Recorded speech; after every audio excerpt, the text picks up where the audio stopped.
سەلیم بەرەکات نووسەرە کوردە پەناهەندەکەی ناو زمانی عەرەبی، شێرکۆبێکەسی شاعیر لە بەرهەمی درەختی مرواری بۆ سەلیم بەرەکات دەنووسێت: دەیتە ڕوحمەوە و تیشکی ژنیت، دەیتە لەشمەوە و خوێنی ژنیت، دەیتە چاومەوە و ڕەنگی ژنیت، دەیتە گوێمەوە و دەنگی ژنیت، تۆ نهێنی خۆشەویستیت.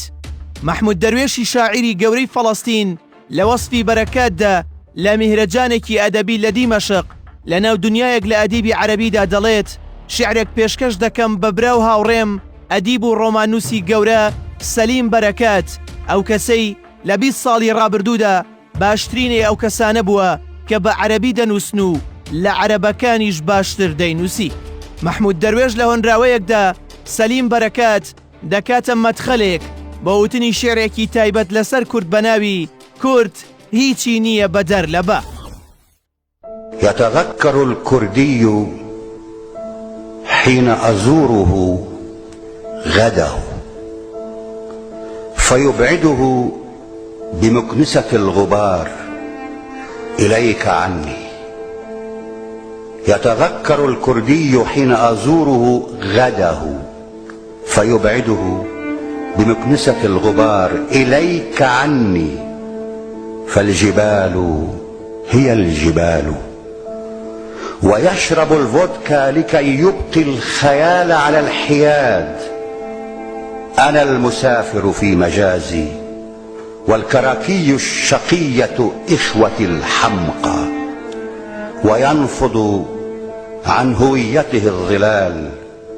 هويتي لغتي، أنا وأنا، أنا لغتي، أنا المنفي في لغتي، وقلبي جمرة الكردي فوق جباله الزرقاء.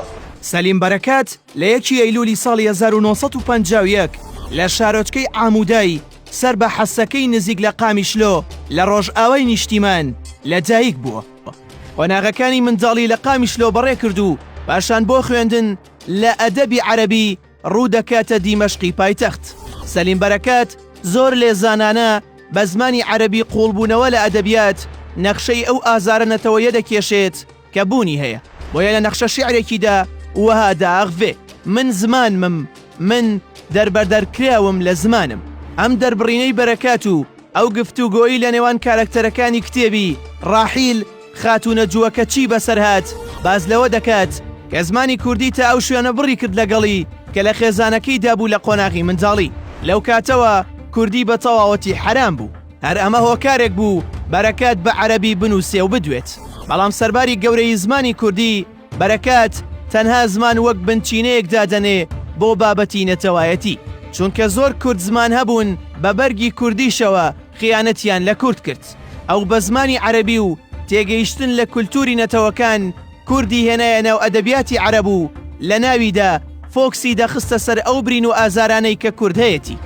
بەرەکات لە ڕۆمانی ڕاحیل خاتونە جووەکەچی بەسەرهات بەو جۆرە دیالۆکێک دەکات: کچێکی جوو کوڕێکی کورد هەیە، کچەکە ناوی لینایە و کوڕەکە ناوی کیهاتە. بەم جۆرە دەست پێ دەکەن. لینای کچە جوو بە کیهاتی کوڕە کورد دەڵێت: لە ماڵی ئێمە کەس نازانێ بە زمانی عیبری بخوێنێتەوە، تەنها یەک کتێبمان لە ماڵ هەیە بە عیبری نووسرابێ، ئەویش تەوراتە.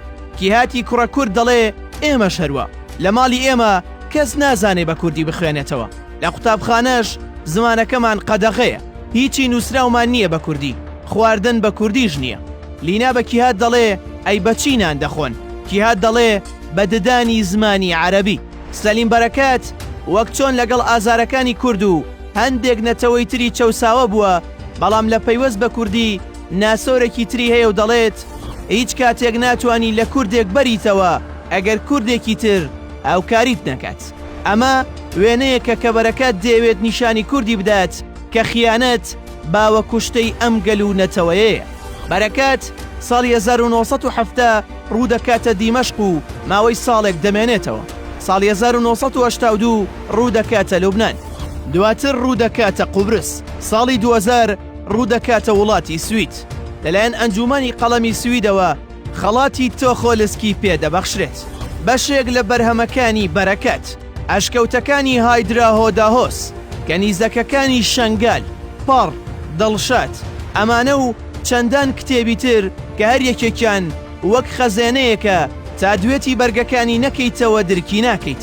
بەرەکات لە ئێستادا لە ژیانە و لە وڵاتی سوید نیشتەجێیە، بەڵام وەک باقی ئەو نووسەر و ڕۆژنامەنووس و شاعیر و ئەدیب و هونەرمەندانەی عاشقانە بۆ کورد و ئەدەبیات و جوانی دەگەڕێن فەرامۆش کراوە لەلایەن کوردەوە.